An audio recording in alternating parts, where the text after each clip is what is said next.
Hello, everyone. Okay, so you saw the title. Do you need a mind reset? Are both of your minds, your conscious and your subconscious, are they battling? Let's talk about it. Are we going to DLDD do like DoughDash? Okay, so what are we going to talk about today? What if I told you that your thoughts are the very building blocks of your reality? Now, this idea can be very overwhelming, but together we're going to gain understanding and we're going to embrace the thoughts that can lead to a more fulfilling life. Now, we have two minds of thought, and they stem from the conscious and the subconscious. Now, these powerful trains of thoughts, they power our beliefs. So how do we and why should we rewire our minds and do a mind reset? It's because we need to transform our reality. It's all about understanding the dance between your conscious and your subconscious mind.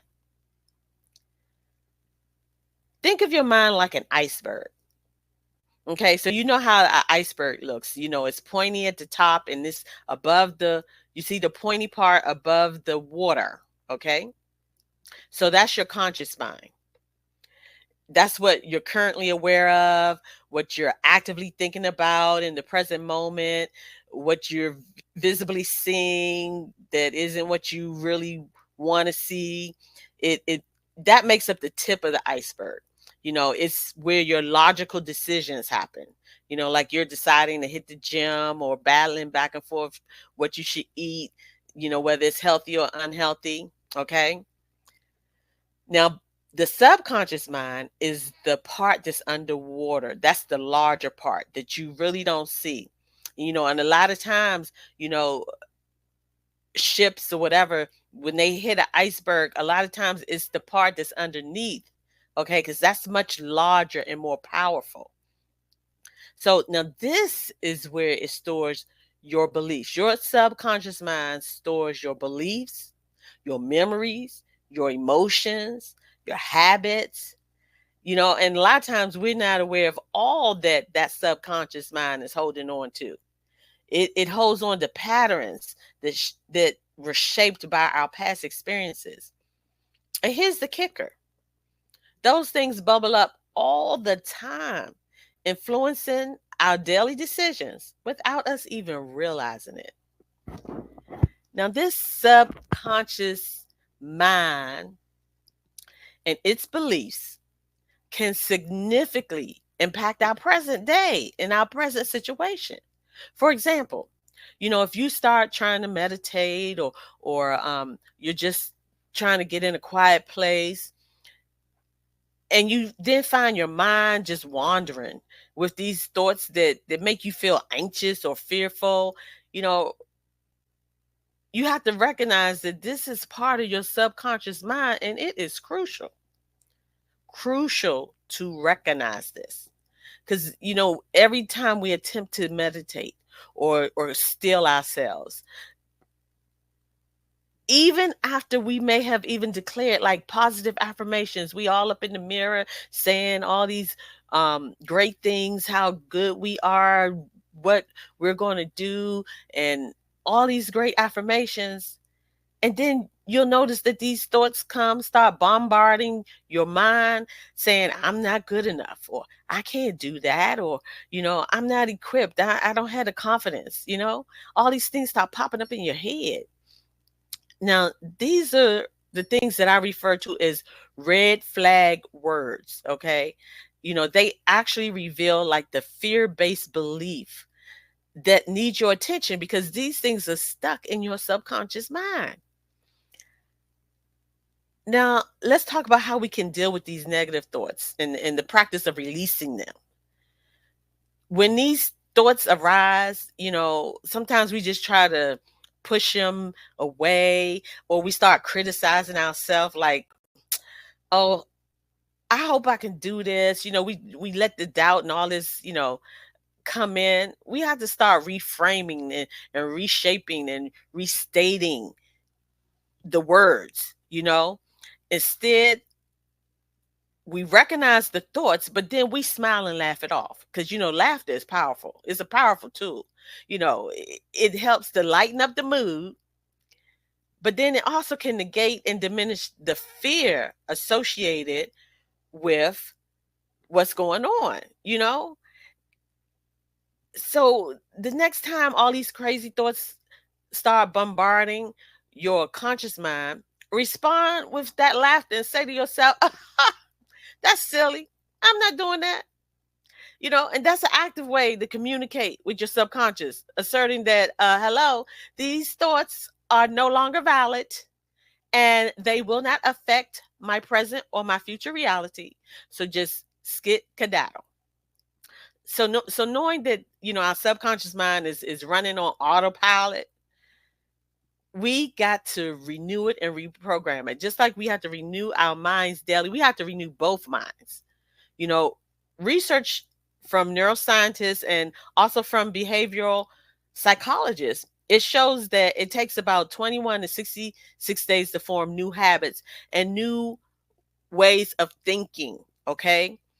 So it's not instant, but it is persistence. Persistence that changes everything.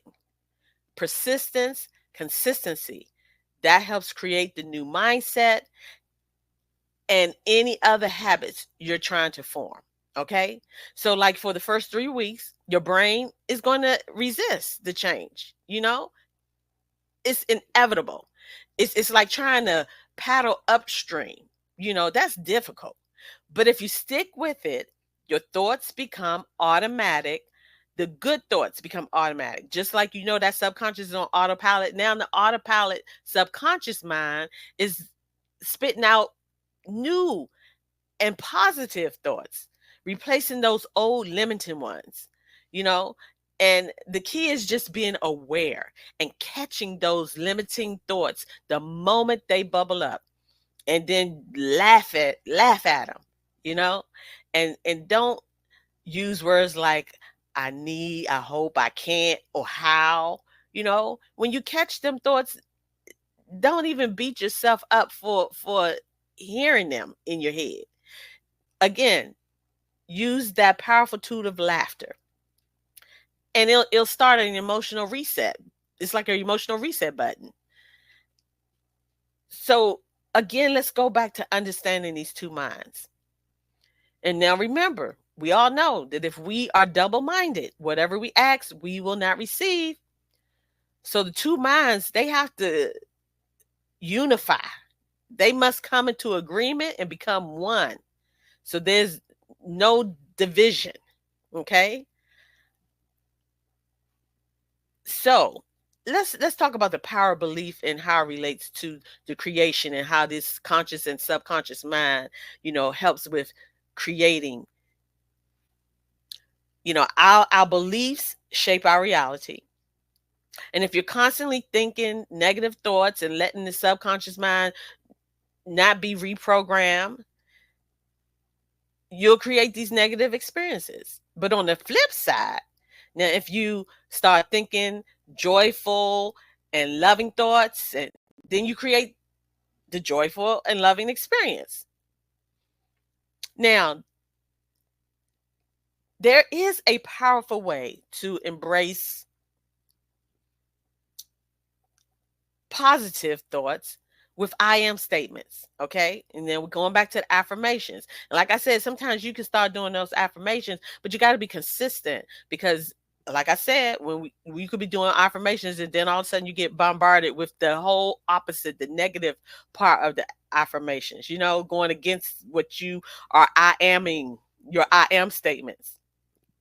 But when you say I am happy, or I am successful, or I'm making a difference in people's lives, I am confident, I am monetized on YouTube, you're actually affirming your reality. Let's remember the teaching of Yeshua, our Jesus. Okay. He emphasized that we must embody the change we want to see in the world. Okay. So in doing that, we have to train our conscious and our subconscious to be as one, not to be double minded, not to be divided. Okay. So take a moment every day to reflect on our present beliefs at that moment. What is your belief at that moment? You have to believe that you can create a joyful life because you hold the power to change your thoughts and beliefs. And that's another thing. You got to believe that you changed the power. You had the power to change and choose your thoughts and beliefs and make it all work for you. Now, let's discuss the concept of oneness with your conscious and subconscious, and also merging these minds together, and also having an understanding spiritually, the oneness, because we are one with God. And this connection allows us to co-create with God. We are co-creators of our reality with God. And his things are only positive, okay? This idea is beautifully illustrated when we talk about the story of the water being turned into wine. You remember when Mary, the mother Yeshua of Jesus, says that they're out of wine, and this is at a wedding, and he replies, well, Mom, it's not time yet. But then he tells the servants to fill the jugs up with water, and in doing so, he prepares for the wine to materialize. So he told the servants to do something, okay, in preparation for the manifestation. And this teaches us about belief and alignment. He spoke something, something was put in place, and then the manifestation came forth. So we have to realize that when our thoughts, our words, and our deeds, which are our actions, align with our desires and are plugged in agreement simultaneously in both minds, the conscious and the subconscious, then we can truly manifest. What did I say? When the thoughts, the words, and the deeds align, what happened? Yeshua spoke, the deeds was the jugs were set out, all of that aligned, that he knew that the water was going to turn into wine, and it manifested. Now, I've personally experienced this in my life when I set an intention of needing like a specific amount of money to replace a garnishment that an old creditor had put in place. They was taking money from my paycheck. And sure enough, the opportunity came knocking, and I received the exact amount that I was garnished, which helped me to meet, my financial obligations. I'm not going to say it was just smooth operation.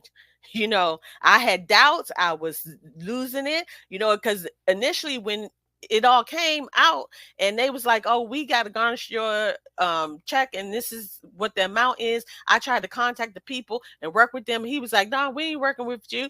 And then I started seeing, that other people had did class action suits. I contacted the attorney who did the class action suit. He was like, you by yourself, it's not going to work, and he said, if you can find other people. I couldn't find other people, and thing had already started. So I had to deal with that. And at first I was in panic mode, but then I had to pull myself back, and I had to remember whose I was and the power that I had. And I started to pray, and I started to speak, and then I started to show some action. I even tried to, get some jobs on the side.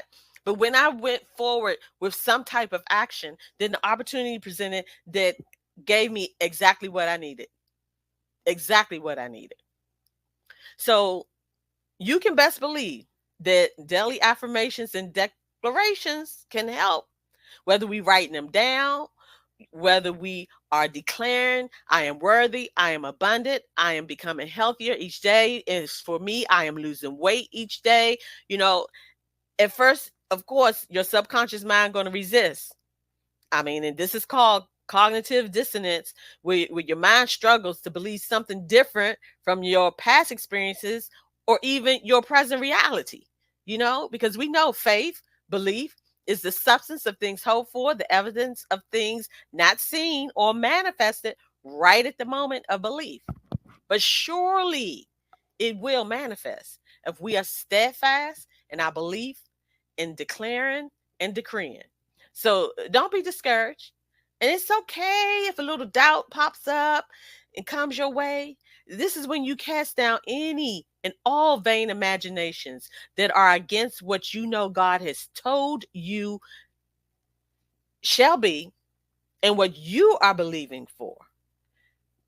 And sometimes you just may have to cry out like the centurion in the Bible cried out and said, God, help thou my unbelief. Because sometimes you can't do it alone. But the more you repeat those positive affirmations, whether it's in a journal, whether it's out loud, or even in front of the mirror, shouting to yourself, the faster it will sink into your subconscious. Because that's the culprit, that's subconscious. Now remember, your thoughts alone won't bring change. True transformation happens, true renewal happens when your thoughts, words, and actions align. Okay? It's not just about thinking, I want to be healthy, I want to lose weight. I got to do something else. You need to speak it and act on it because faith without words is dead, dead as a doorknob. So every action you take toward your goal sends a signal to your subconscious. This is who I am now. This is where I'm going now. This is what is about to happen now. This is what has happened. Sometimes you guys speak it in present tense, even though it hasn't manifested. This is it. This is what it's about. And over time, that message rewires your mind and your new belief becomes your new reality. This process can seem a little slow at first, but every day that you choose new thoughts, every day that you work towards that thing, just like DoorDash have been saying, being consistent, no matter what, and ignoring the naysayers, and even you as a naysayer, ignoring yourself, ignoring that subconscious and saying, no, subconscious, you need to get in line with my conscious because we're going to work together and be unified to get this done. You're going to get closer to becoming the person you want to be and receiving the success in the life that you want to live. It's like planting seeds, okay? Water them with positive action and they'll grow into the life you dream of. Yes, it may take 21 to 66 days, like they said, to rewire your mind, but a lifetime of possibilities awaits you. It awaits all of us on the other side. We've got this.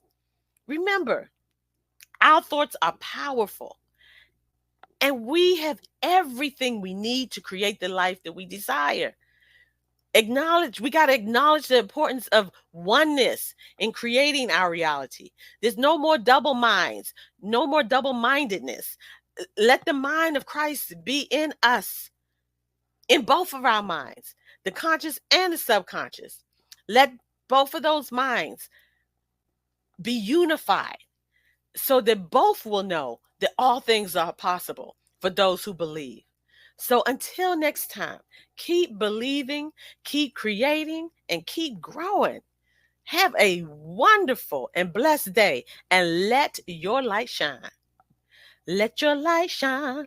Let your light shine. I had to sing my little Broadway song. But be blessed.